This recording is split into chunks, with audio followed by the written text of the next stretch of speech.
Hello and welcome to Soul GPS. My name is Eva, and in today's video I'm going to share with you 5 things to do in order to prepare yourself for leaving your narcissistic partner. If this is your first time on my channel, welcome, and I want to absolutely invite you to subscribe. I'm going to be sharing so much more content in the coming weeks and months, and I also have a coaching practice. So if you're interested in working with me, then I would like to welcome you to look into that and do so. My information is in the description below the video.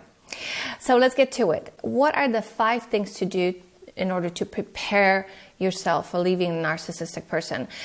As you probably already know, and I've heard and seen maybe in other videos, leaving a narcissist is can be rife with difficulty. Right? These are people who can have unpredictable behavior. These people can rage. They can be very vengeful, and so on and so forth. It can be quite dangerous, especially if you have kids involved and if you don't have a lot of support. So I just want to make sure I put it out there that I know this is not easy, it's difficult, and in general, it's best to do it in a more of a stealthy, quiet way, although sometimes it's not possible, than to be all, really big about it in an effort to hope that the narcissist, seeing that you're about to leave, will somehow change and become a different person. That usually never works.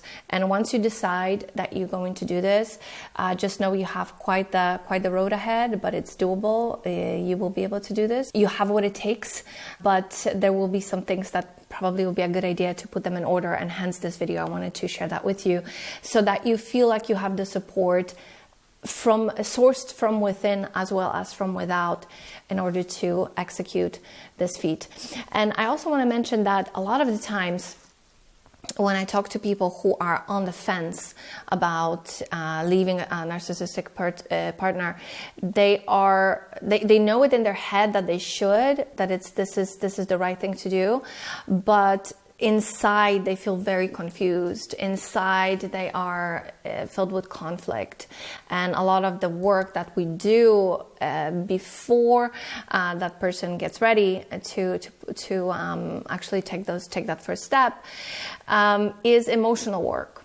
It's resolving the conflict within, so that when it comes to actually executing on the steps, it gets much easier. And actually, this is one of the points I have here in this video. So this is going to be 5 things, 5 points, 5 ways to go.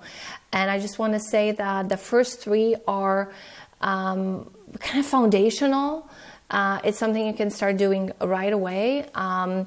And the other 2, and you don't need the final 2. It would be good to have it, but you can do it without. But the first 3 are quite crucial, and the other 2 you can treat them as maybe as a bonus. But it will definitely make things easier. So let's start with the first one. The first one is you want to take good care of your health. And even if you're thinking, just a sip of water, I'm taking care of my health. All right, good. I've been talking all day today.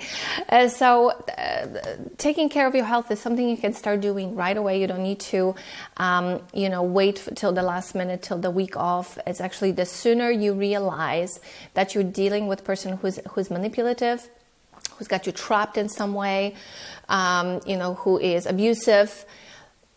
That's because usually what happens is we get into this mode of pleasing that other person, serving the other person, being overly giving, taking too much responsibility.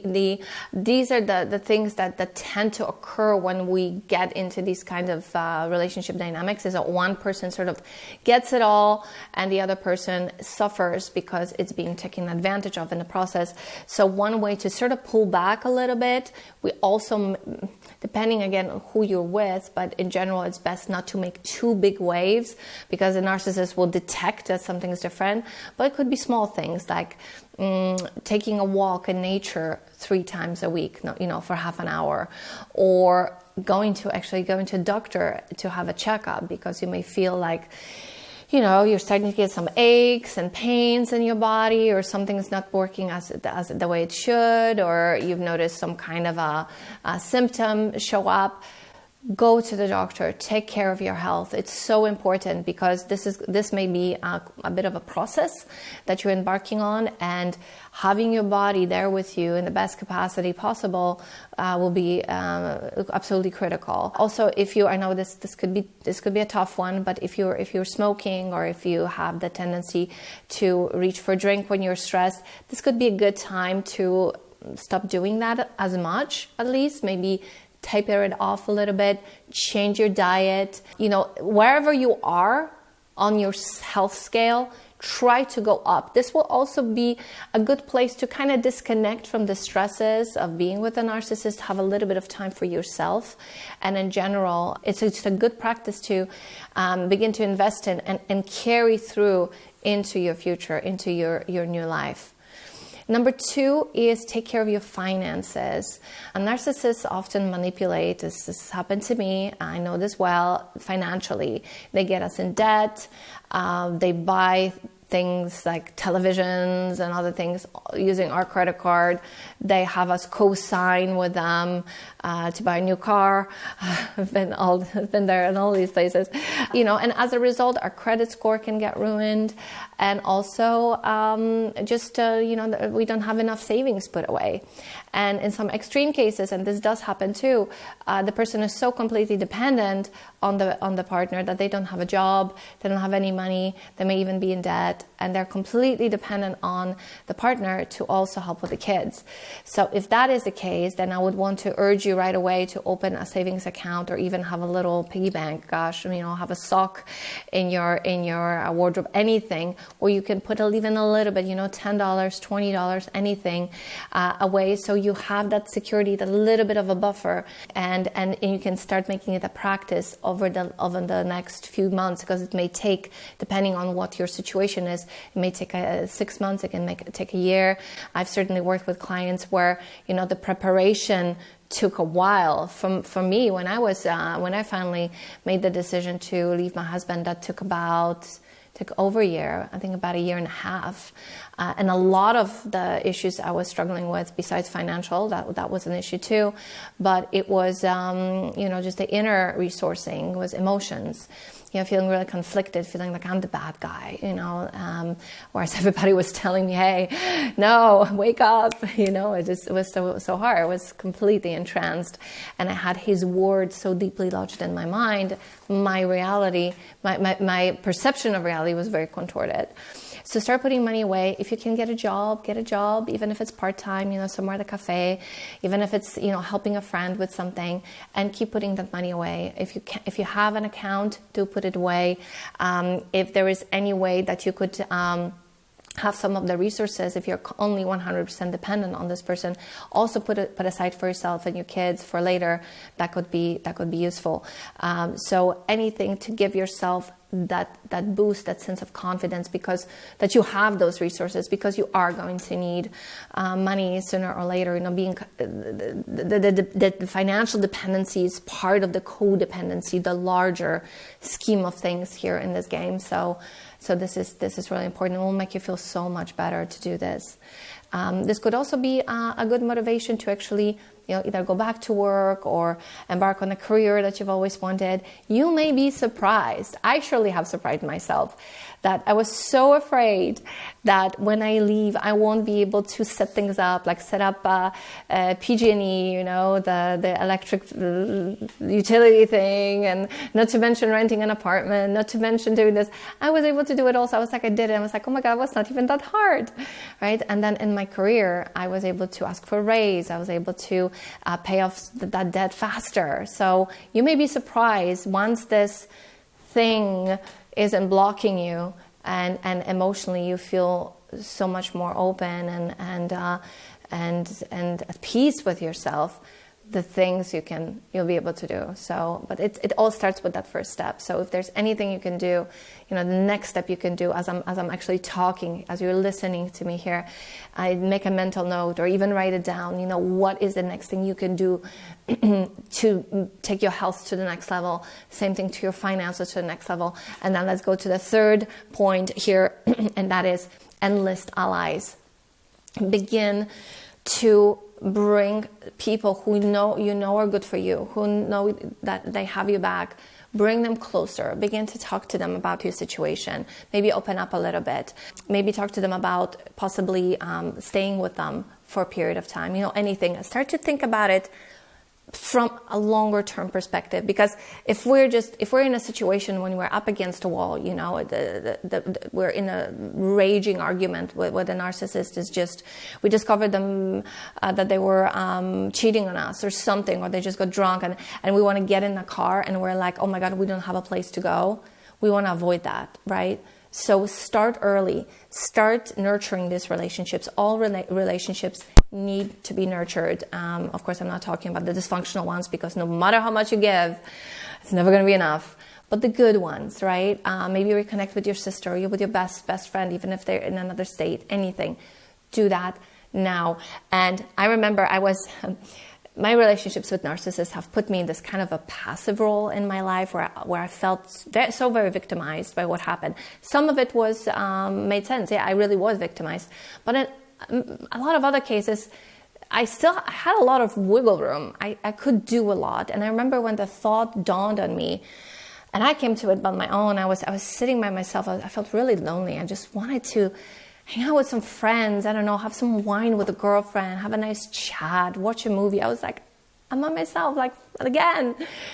And I'm like, why don't I pick up a call and invite someone over? I'm like, why did I just think of this, right? And it's like, so often we can be used to being in this passive role when the narcissist is doing everything. That's why we don't want to leave, because we want to get some of that stuff too, right? It's easier. For many of us are introverts. We're not as good at it as the narcissist is.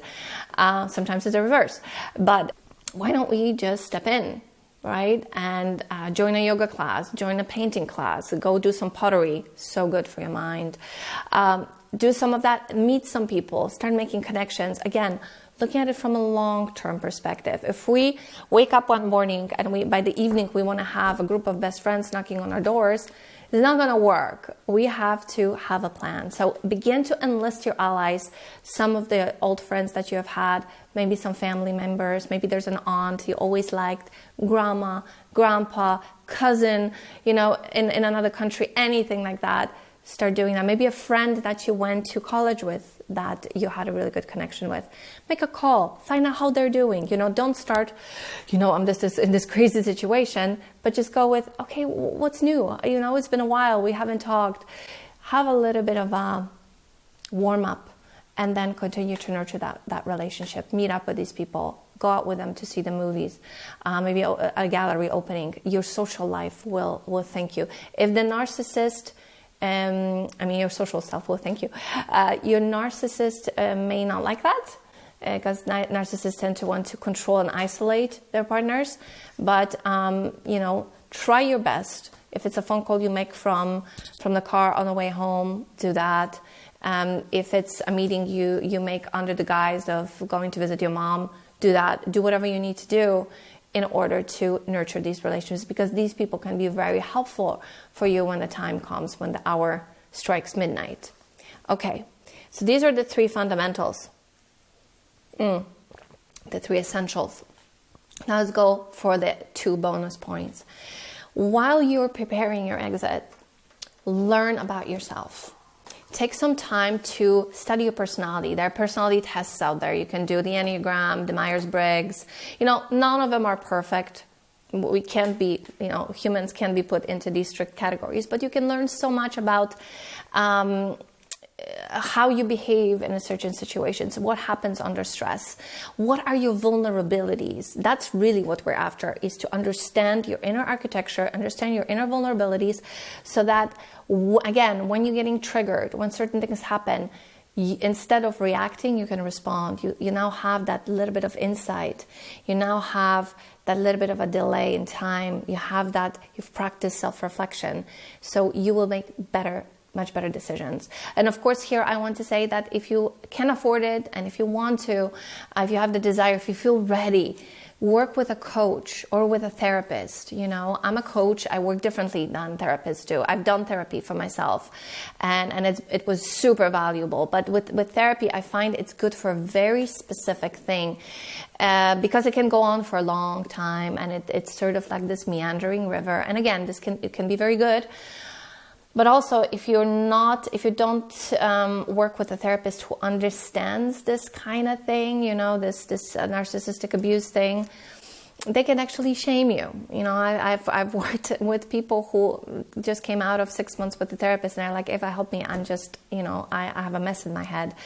My style of work is such that I do it much faster. I have a specific formula. I have a specific structure that I like to use in my work with people. Of course, everyone's different. It's not going to be always cookie cutter and the same, but it's headed in a specific direction. Of course, you're the one who defines that direction, but I help you with specific steps. There's feedback, there's commentary. It's not like in therapy when we're just sort of, you're talking and I'm taking notes and you don't know what the hell I'm doing, you know?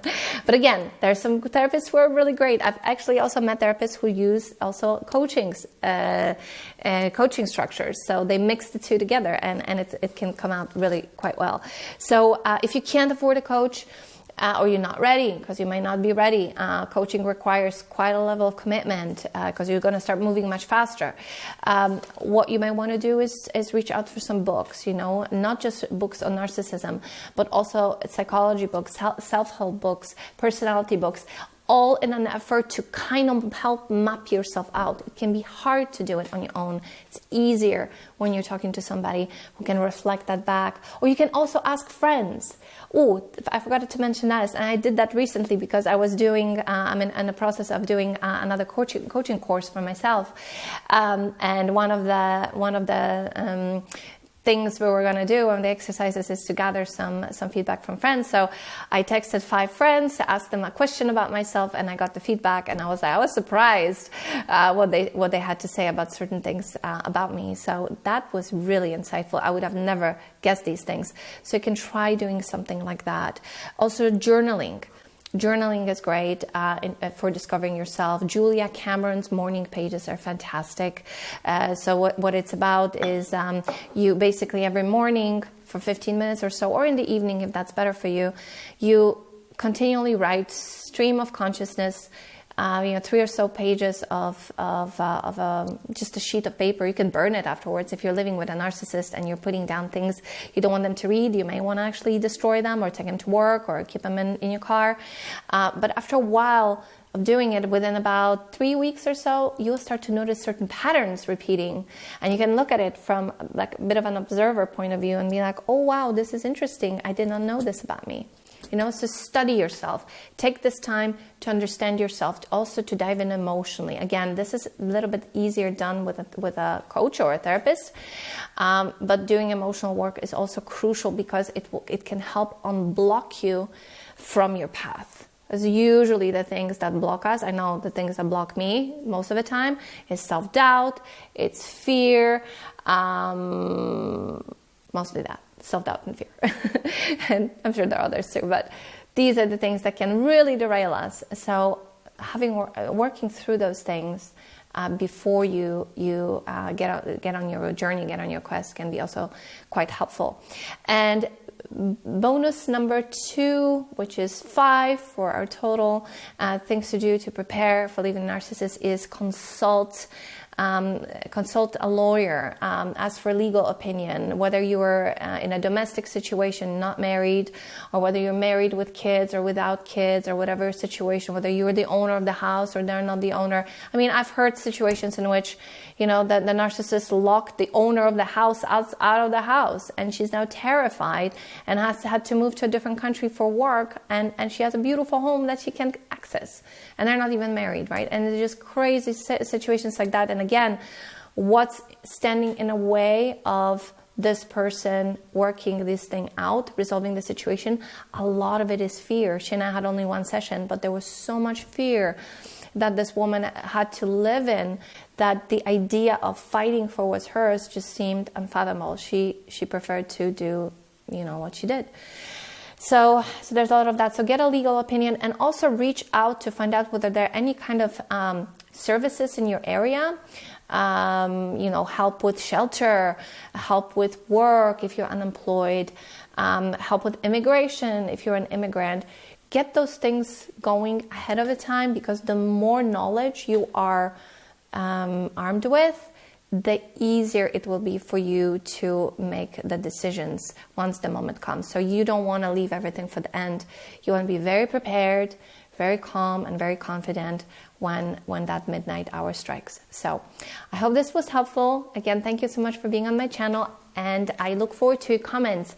I'm sure there are other things, other suggestions that some of you may have, or questions, things that I could expand upon for you, and I will surely wait for those comments from you. So again, I hope this was helpful, and if you are looking to work with a coach, you feel ready, I want to invite you to my website, which is mysoulgps.org.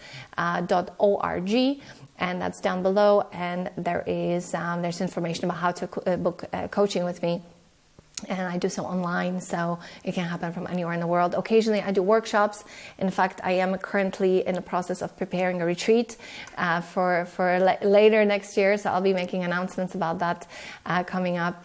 But these are the rare times when I actually do things in person. Other than that, I love connecting with you all online and giving you support. So for now, I'm sending you oodles of support from here, from where I am, from my office. And again, I hope all of this was helpful to you. Thank you so much, and blessings.